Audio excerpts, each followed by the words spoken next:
All right, your dreams are a powerful tool for increasing self-awareness, for they contain with them the unfiltered truth. Whether it be a dream or a nightmare, they are the keys to understanding your inner self, both your joy and your fears. Commune with Gaia and Great Spirit in the stillness of your slumber. Learn to read and interpret your dreams. Listen to what they tell you. Pay close attention to how they make you feel. Heed what they reveal and learn who you are and who you wish to be. So that tells me right there that y'all been having some funky dreams, and those funky dreams may have a lot to do with you wanting to stay in a situation where you're by yourself, more independent, just alone. Now, some of you guys are just alone, period, and you guys are wanting things to change anyway, and you just can't figure out how you want to go about this change.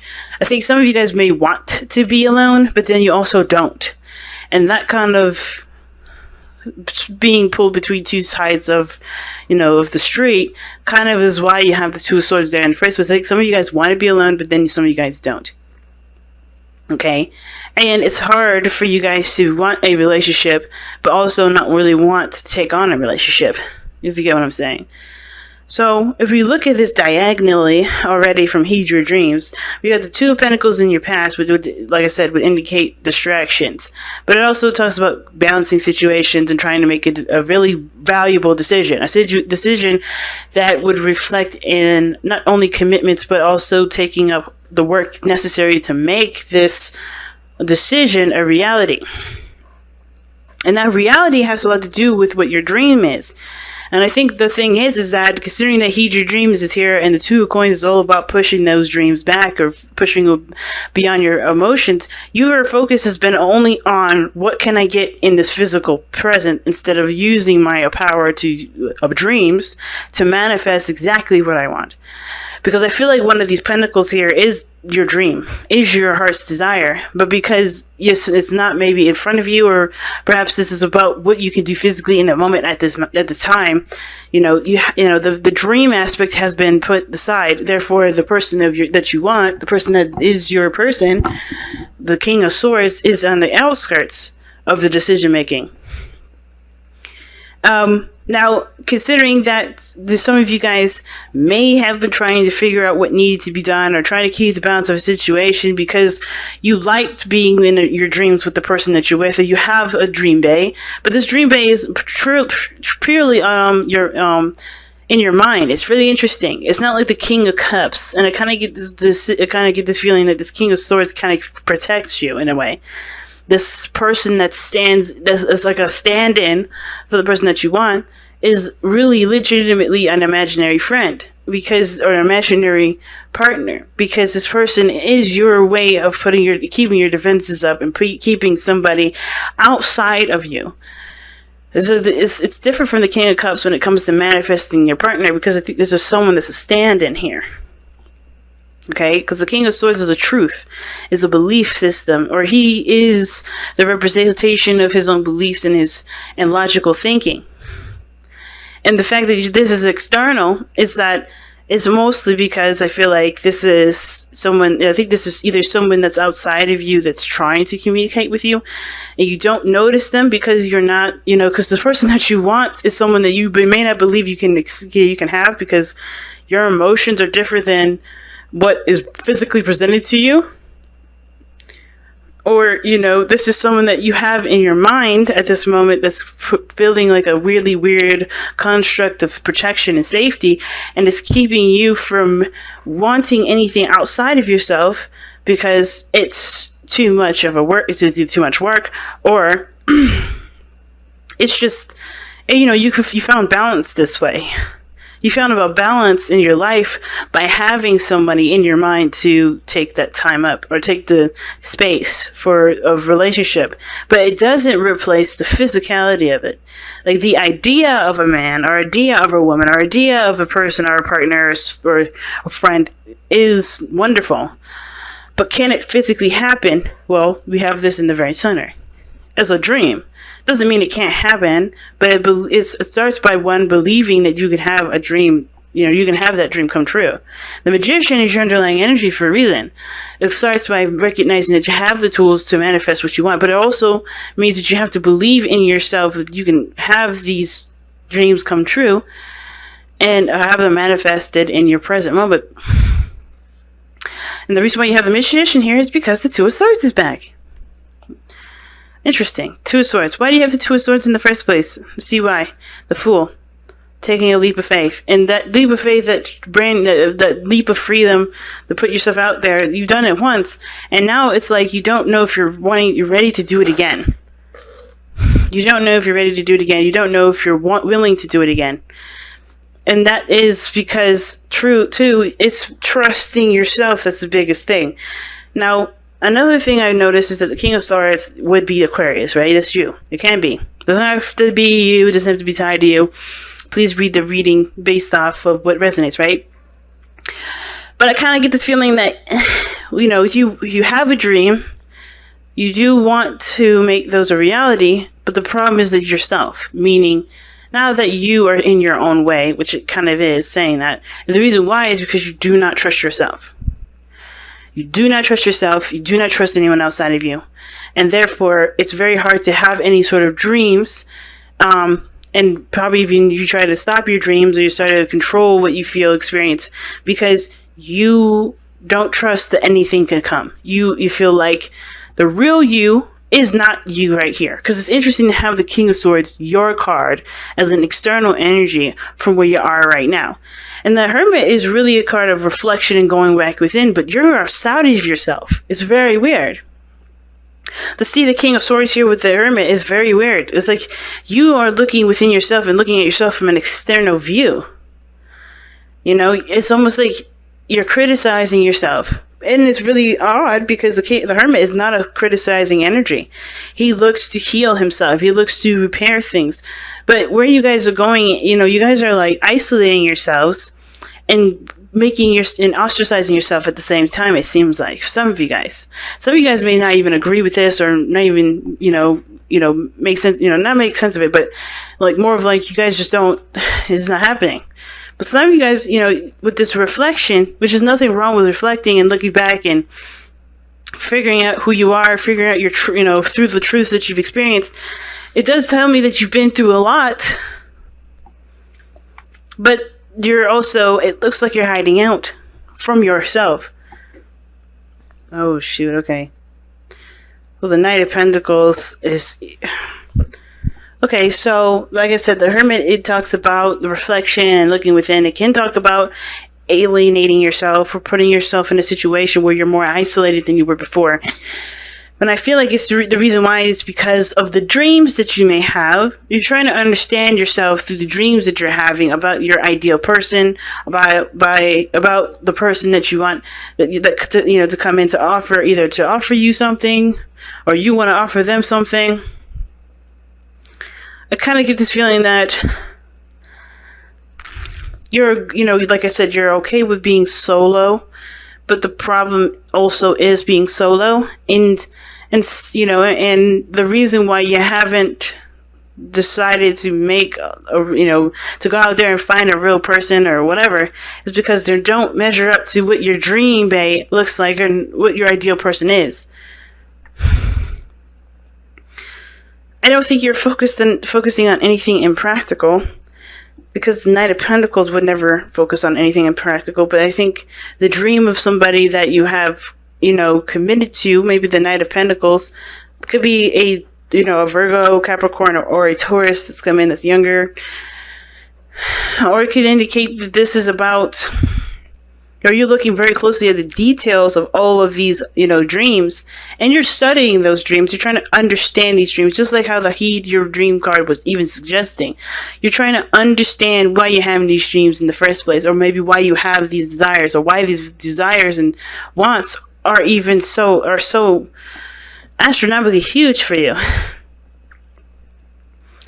What do they mean to you? What is the value of those dreams? I think you're trying to figure out what is worthy of your time and effort. You're trying to come up with your own truth here of trying to find a new purpose, and it's hard. Because maybe what you guys wanted couldn't be had, or it just wouldn't work out. And therefore, it's hard to find who you are, because that situation collapsed within itself.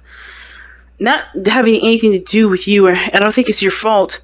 It's just that sort of situation regarding that person is the reason why you have a hard time finding purpose for yourself, if that's the case for some of you guys. Or this purely, you're having a problem finding purpose for yourself, period, because you don't know in which direction you want to go into.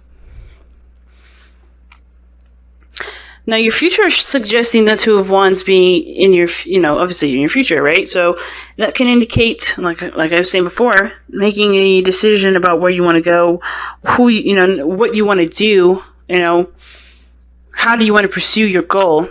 And I feel like right now you're kind of just stuck in what do you want to do and what can you do? What do you have patience for right now? Right? What do you, because you're the knower of all things. The King of Swords is someone that knows everything. Their intellect is superior. And it seems like it's harder and harder to find what you want because you've already done half the stuff that you've been done, that's being presented to you. And it kind of just feels like you guys are just kind of having a hard time figuring out what you want to do. You're still stuck at a crossroads. And how do you want to pursue it? I think it's a good step anyway to, from the Hermit, Seven of Cups, and the Knight of Pentacles to finally go on the quest of figuring out how do you want to execute what you want to execute versus trying to figure out what it is that you want to do, because at least you have something that you're trying to go for. But then you get stuck at, what do you want to do and how do you want to do it? But what is it? That's the biggest thing. Before we get to this, you got to figure out what is it. Now, your best path to follow is the Eight of Cups. Okay? And the Eight of Cups talks about moving on, like not moving on, but going finally, not finally, but listening to what your heart wants.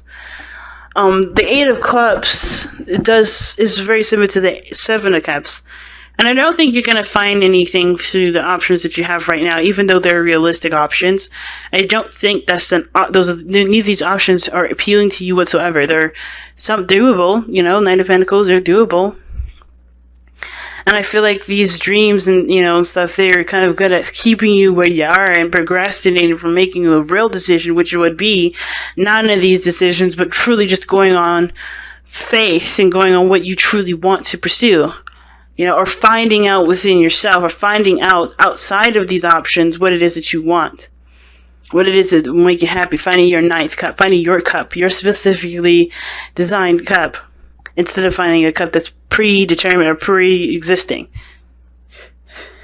Okay? Because you get emotionally drained here. This is talking about being emotionally drained, no longer being able to give of yourself to a situation. We're no longer giving the time and energy to situations that no longer serve or has never really served in the first place. The options don't present anything to you that is of interest to you, so you have to find your own way. You have to find your own passions. You have to find your own desires. And it starts by figuring out what it is that you want to feel. Because right now, you're the King of Swords, detaching from your circumstances. And you have been like that since the very beginning. The Two of Cups. Distracting yourself with work and responsibilities and not looking at how you feel. And it's because it was a defense mechanism from when you were hurt. And it's understandable, considering that whatever you've been through was very painful. The only way you become the King of Swords is by experience. And that experience can be wonderful, joyous, beautiful, but it also can be severely painful. And I think that's why it was not, in your interest to figure out what you felt, because at that time, what you were feeling was what you wanted was the person of your dreams, which is this person that's outside of you, the person that's not in front of you. You know who you want, you know what you want, but it's like at the same time, it just seems like it's out of your power.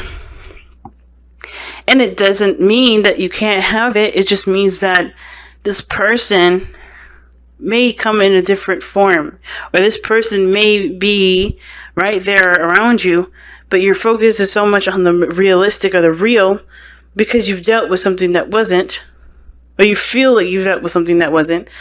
And it's hard for you to figure out whether or not it was legitimate or not, because there was no real evidence of legitimacy at all, nor was there any evidence of there not being, legitimacy. It's so interesting how all this is intertwining together. But the biggest thing that you guys fear is letting it go. And letting it go would mean that you put yourself in a very vulnerable state, that you allow the outside of world around you to conduct the changes that you would prefer to do on your own. But I don't think that this is calling for you to necessarily make changes in your life that are super huge. I feel like mostly just saying just accept, just be open to changes that come into your life. Because they can be gifts. Yes, there may be big gifts and hard gifts to, adapt to because they're, again, big changes in your life. But there's a lot of emphasis on what you can and cannot control and what you're willing to, happen and not willing to happen because you don't trust yourself to handle it. You don't trust yourself to have a wonderful experience or have a experience that's different than the one that you're experiencing, even if it's not necessarily very exciting. Even if it's not taking you anywhere, you're not growing in any way. Because the Fountain card is all about being. It's all about, just literally not doing a thing. Just being yourself, being who you are. And I think the fear of letting yourself just be, letting yourself just enjoy you're maybe this dream person. And I know I keep saying dream person with the King of Swords. He may not be, he's not the King of Cups. He can't be a dream person, but your ideal partner is definitely showing up in the external energy if this is not you. And I feel like it's just, if you just be, instead of looking to try to control every area, things can happen. But it's so understandable that that shit can happen, and you don't want that to happen until you feel like you're ready, till you feel like you can trust yourself, until you gain a better relationship with yourself. You don't want any changes to happen. You don't want nothing to happen yet. So your outcome is the Tower. It's very odd, but the Tower is coming up in your outcome, which would suggest something happens out of the blue that would push you towards making a decision about how you want to handle it, how do you want to tackle it, versus what needs to be done, or what do you want to do, period. So you go from, what do I want to do, what do I want to pursue, to what do I have to do, like which direction, how do I want to, what choice am I going to make about how I'm going to adapt with these adjustments. And usually the Tower is two things. Either you make the changes happen, or the changes happen because you haven't been moving. And it's because you've been refusing to move. It's because you've been refusing to adjust or to make the changes in your life that would encourage continual process and growth. Standing still on purpose can be good for a certain amount of time, a certain amount of things and purposes, but if you're doing it because you don't want to, because you don't want to embrace something new coming in, it's not necessarily the healthiest option. And you guys have surrendered to divine timing. See, that's the card that's, like, literally all this reading is telling me is that you guys are refusing to move forward with something, and it's because you're just not ready for it. You feel like you're not ready for it, you don't want it yet. There's some things that you're still trying to understand about yourself. But Godspeed with that, because as soon as you figure it out, things are going to definitely shift a lot more than you realize. Sometimes divine timing may differ from sometimes divine timing may differ from your ego's timing. If a goal isn't manifested fast enough, or slow enough in this case, according to your ego, be patient and trust the universal flow. Or as a matter of fact, brace yourself for the universal flow. Because it looks like you're not necessarily trying to make shit happen. This is not what you guys are doing. You're not forcing anything. You're not making something happen at all. As a matter of fact, you're pulling all the reins. It's like you have an army of horses. You're just guiding on your own. You're trying to pull on all the reins to keep them from going over that one bridge that was going to pretty much select that one horse. The one horse that you're either standing on and the one that you really want to go down, and you're not quite ready to cross that bridge yet. The surrender to divine timing is telling you that you guys are trying to force a situation. It's more of like it's time to embrace the changes that are coming. And that's why you guys have your guard up. That's why you guys are distant. That's why you guys are not embracing the stuff that's coming in. You're rejecting it because this is a change that you did not orchestrate. This is a change. And I don't want to make you sound like you guys are narcissists or anything like that, because you're not. It's understandable, right? Nobody wants a change that they didn't make themselves or they didn't deem themselves ready for. It's 100% a normal human response and totally understandable. However, it doesn't mean it doesn't mean that we aren't ready because we don't feel like it. Not saying that we don't feel like taking on the challenge. Not that, no, I mean that it doesn't mean you're not ready because you don't feel like you're ready. And it doesn't mean that you can't overcome the struggles of the past, while you embrace something new, or realize maybe the missing piece to what you're looking for is in the changes that are coming in, but you're trying to figure it out now before you have something else come in. And you can always do that on your own, but I feel like the missing key is change.